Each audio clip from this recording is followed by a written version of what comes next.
Student, এখন তোমাদের ক্যালকাটা ইউনিভার্সিটির আন্ডারে প্রথম সেমিস্টারের রাষ্ট্রবিজ্ঞান অনার্সের ক্লাস আছে। আজকের ক্লাসে তোমাদের মডিউল 2 থেকে একটা গুরুত্বপূর্ণ 20 নম্বরের প্রশ্নের উত্তর নিয়ে আলোচনা করব।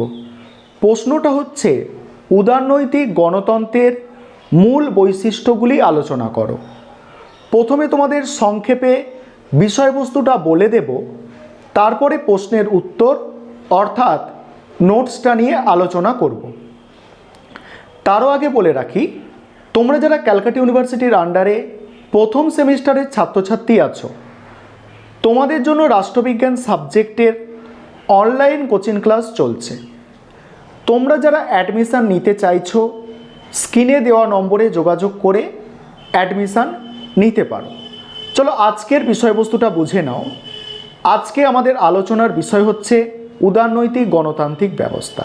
এখানে তোমাদের প্রথমেই মনে রাখতে হবে যে এই উদারনৈতিক গণতান্ত্রিক ব্যবস্থায় রাজনৈতিক যে স্বাধীনতা, সেই রাজনৈতিক স্বাধীনতাকে স্বীকৃতি দিতে গিয়ে, অর্থাৎ এই উদারনৈতিক গণতান্ত্রিক ব্যবস্থা, উদারনীতি মানে হচ্ছে ব্যক্তি স্বাধীনতার মতবাদ, অর্থাৎ এখানে ব্যক্তির স্বাধীনতার কথা বলা হয়েছে।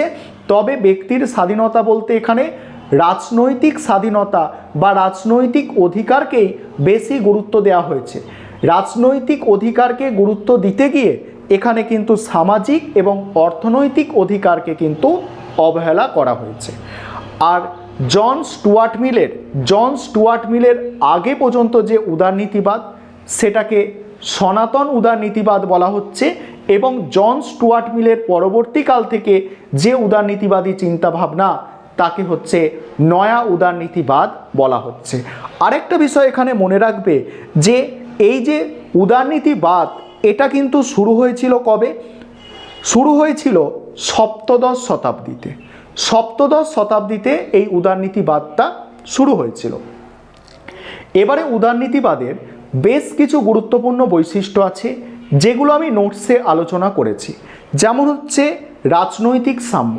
এখানে রাজনৈতিক সাম্যের ওপর সবথেকে গুরুত্বপূর্ণ গুরুত্ব দেওয়া হয়েছে। রাজনৈতিক সাম্য বলতে যে ভোট দেওয়ার অধিকার, ভোট পাওয়ার অধিকার, এই যে ব্যাপারগুলো, এইগুলোর কথা এখানে বলা হচ্ছে। তারপরে পৌর ও রাজনৈতিক অধিকারের কথা বলা হচ্ছে। পৌর ও রাজনৈতিক অধিকারের মধ্যে যেগুলো পড়ে, স্বাধীনতার অধিকার, সাম্যের অধিকার, ধর্মের অধিকার, এইগুলোর ক্ষেত্রে সমতার কথা বলা হয়েছে এখানে।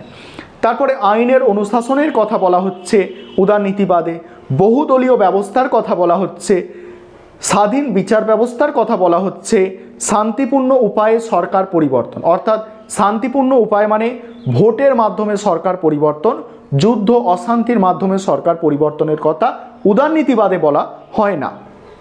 তারপরে গণমাধ্যমের স্বাধীনতা, সংবাদপত্র, বেতার, দূরদর্শন, এগুলোর স্বাধীনতার কথা বলা হচ্ছে। তারপরে ব্যক্তিগত সম্পত্তির অধিকার, উদারনীতিবাদে ব্যক্তিগত সম্পত্তির অধিকারকে স্বীকৃতি দেওয়া হয়। তারপরে স্বার্থগোষ্ঠীর প্রভাব থাকে উদারনীতিবাদে। এই বৈশিষ্ট্যগুলো আর কি আছে। এবার তোমরা নোটসটা দেখে নাও, এবং তোমরা যারা অ্যাডমিশন নিতে চাইছো, স্ক্রিনে যে নম্বরটা দেখতে পাচ্ছ, এই নম্বরে যোগাযোগ করে অ্যাডমিশন নিতে পারো।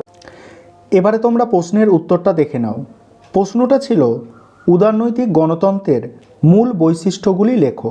কি বলা হচ্ছে দেখো, উদারনৈতিক গণতন্ত্র বলতে এমন একটি সংকীর্ণতাযুক্ত আদর্শকে বোঝায় যেখানে রাজনৈতিক স্বাধীনতাকে স্বীকৃতি দিতে গিয়ে সামাজিক ও অর্থনৈতিক বিষয়টিও সংকীর্ণ হয়ে পড়েছে।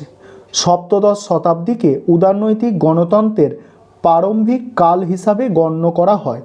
এই গণতান্ত্রিক ধারণাটি ছিল সনাতন উদারনৈতিক গণতন্ত্রের ধারণা। বলছে সপ্তদশ শতাব্দীকে উদারনৈতিক গণতন্ত্রের প্রারম্ভিক কাল অর্থাৎ সূচনা পর্ব হিসাবে গণ্য করা হচ্ছে। আর এই গণতান্ত্রিক ধারণাটি ছিল সনাতন উদারনৈতিক গণতন্ত্রের ধারণা।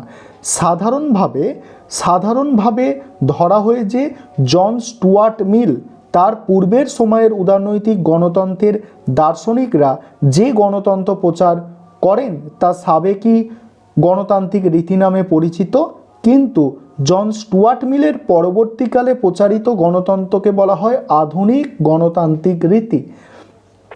ফাইনার উদারনৈতিক গণতন্ত্রকে শর্তাধীন গণতন্ত্র বলেছেন। উদারনৈতিক গণতন্ত্রের মূল বৈশিষ্ট্যগুলি হলো, এবার উদারনৈতিক গণতন্ত্রের যে বৈশিষ্ট্য সেগুলো দেখে নাও।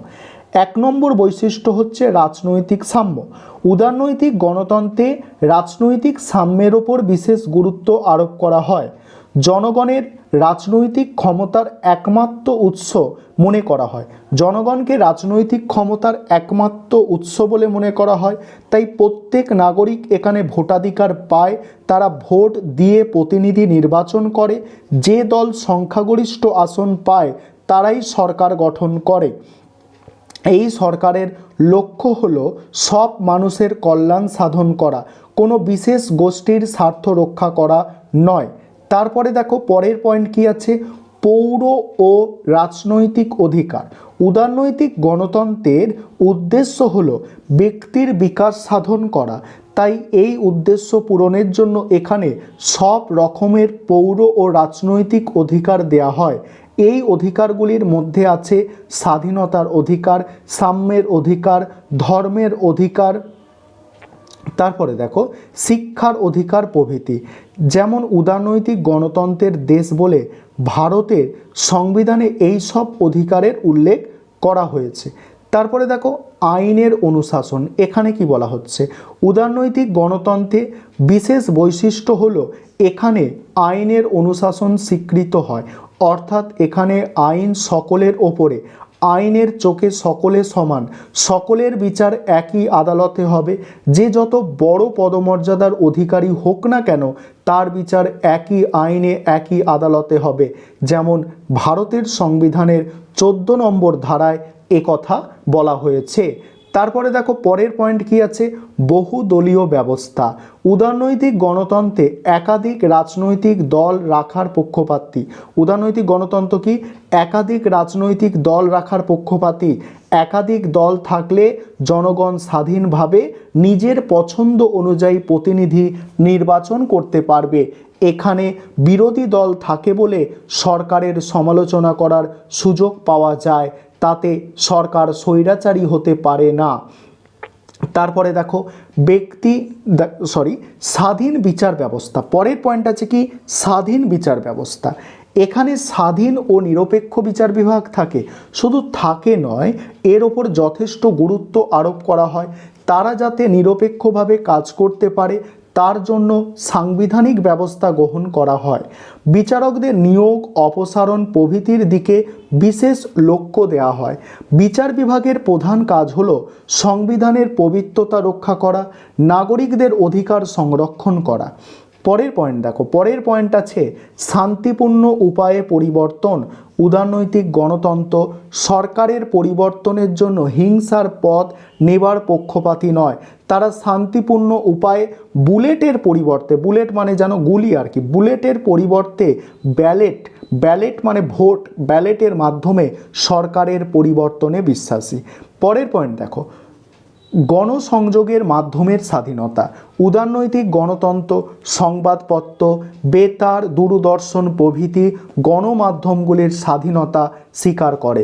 অর্থাৎ এগুলিকে সরকার নিয়ন্ত্রণ করে না, ফলে তারা সরকারের জনস্বার্থবিরোধী কাজের সমালোচনা করতে পারে। তাতে জনগণের অধিকার ক্ষুণ্ণ হবার সম্ভাবনা কমে যায়। তারপরে দেখো পরের পয়েন্ট কি আছে, পরের পয়েন্ট আছে ব্যক্তিগত সম্পত্তির অধিকার। উদারনৈতিক গণতন্ত্রে ব্যক্তিগত সম্পত্তির অধিকারকে স্বীকার করা হয়, কারণ এই গণতন্ত্র বিশ্বাস করে ব্যক্তিগত সম্পত্তি থাকলে মানুষের উৎসাহ ও উদ্দীপনা বৃদ্ধি পায়। তাতে জাতীয় উৎপাদন বৃদ্ধির মাধ্যমে জাতীয় সম্পদ বৃদ্ধি পাবে।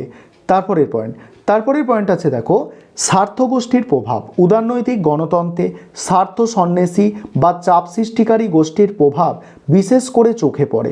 সমাজে এক একটি স্বার্থকে কেন্দ্র করে এক একটি গোষ্ঠী গড়ে ওঠে। তারা নিজেদের দাবি পূরণের জন্য সরকারের ওপর প্রভাব বিস্তার করতে চেষ্টা করে। সরকারও এই সব গোষ্ঠীর অস্তিত্বকে স্বীকার করে। তারপর দেখো সমালোচনা। উদারনৈতিক গণতন্ত্র বিভিন্নভাবে সমালোচিত হয়েছে। প্রথমত, উদারনৈতিক গণতন্ত্রে রাজনৈতিক স্বাধীনতা থাকলেও অর্থনৈতিক স্বাধীনতা নেই। উদারনৈতিক দেখো, অর্থনৈতিক অধিকার ও স্বাধীনতা না থাকলে রাজনৈতিক স্বাধীনতা অর্থহীন হয়ে দাঁড়ায়। দ্বিতীয়ত, এখানে ব্যক্তিগত সম্পত্তি থাকে বলে সমাজে বৈষম্য থাকে। যে সমাজে বৈষম্য থাকে সেখানে সাম্যনীতি বাস্তবায়িত হতে পারে না। সাম্য না থাকলে গণতন্ত্র সফল হতে পারে না। তৃতীয়ত, বলা হয় গণতন্ত্রে আইনের অনুশাসন আছে, কিন্তু ব্যক্তিগত সম্পত্তির ফলে ধনিক শ্রেণী মানে বড়লোক শ্রেণী রাষ্ট্রের ক্ষমতা দখল করে নিজের স্বার্থ পূরণ করার জন্য আইন তৈরি করে। সেই আইন সাধারণ মানুষের স্বার্থ পূরণ করতে পারে না। চতুর্থ, উদারনৈতিক গণতন্ত্রে বলা হয় গণমাধ্যমগুলি ও বিচার বিভাগের স্বাধীনভাবে কাজ করতে পারে, কিন্তু এগুলি ধনিক শ্রেণী মানে বড়লোক শ্রেণী, ধনিক শ্রেণী কক্ষিগত হয়ে থাকে, ফলে তারা সাধারণ মানুষের স্বার্থের দিকে তাকায় না। এবারে আছে দেখো মূল্যায়ন।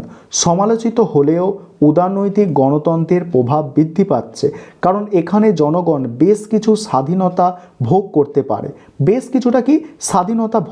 পারে। বিশেষ করে বর্তমানে রাষ্ট্রীয় সমাজতন্ত্রের বিরুদ্ধে জনগণ যেভাবে সোচ্চার হয়ে উঠছে তাতে উদারনৈতিক গণতন্ত্রের গুরুত্ব বৃদ্ধি পাচ্ছে। এই ছিল তোমাদের আজকের ক্লাস।